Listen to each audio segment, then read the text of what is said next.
જુવાનિયા ધારાસભ્યો કેવી રીતે બની જાય છે?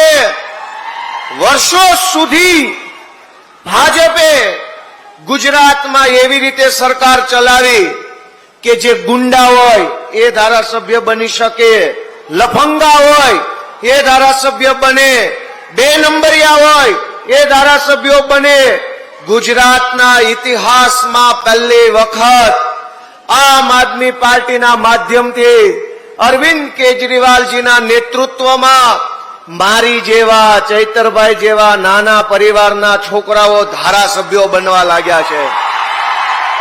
દોસ્તો, આપણે એટલા સામાન્ય પરિવારના માણસો છીએ, એટલા ગરીબ ઘરના માણસો અમે છીએ, સામાન્ય નાના એવા ગામડામાંથી અમે આવીએ છીએ કે ધારાસભ્યનું સપનું તો બહુ દૂરની વાત છે. જો આમ આદમી પાર્ટી ન હોય, જો અરવિંદ કેજરીવાલ ન હોય તો આ ભાજપ ને કોંગ્રેસ વાળા તો અમને તાલુકા પંચાયતનો સભ્ય ન બનવા દે. દોસ્તો,